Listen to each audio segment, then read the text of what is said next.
नमस्कार मंडळी. तर आज आपण पनीर मसाल्याची रेसिपी बघणार आहोत. तर मी एक पॅन घेतला, त्याच्यामध्ये थोडंसं तेल टाकून कांदा, अद्रक आणि लसूण टाकून घेतलं, ते फ्राय करून घेतलं. त्याच्यानंतर त्याच्यामध्ये टोमॅटो टाकला आणि ते फ्राय करून घेतलं आणि ते थंड करून त्याची एक पेस्ट करून घेतली.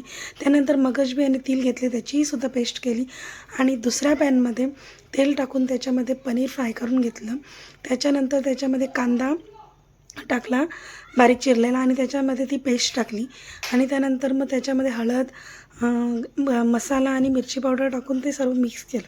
तर मंडळी, पनीर ही आमची घरची होममेड पनीर आहे आणि ते सर्व मिक्स करून घेतल्याच्या नंतर त्याच्यामध्ये सुहानाचा पनीर मसाला, बटर पनीर मसाला हा मसाला घेतला आणि त्याची पेस्ट करून त्याच्यामध्ये टाकली आणि त्याच्यानंतर मगजबी आणि तिळाची पेस्ट ती त्याच्यामध्ये टाकून सर्व मिक्स करून घेतल्याने त्याला एक उकळी घेतली आणि त्याच्यानंतर त्याच्यामध्ये पनीर टाकलं.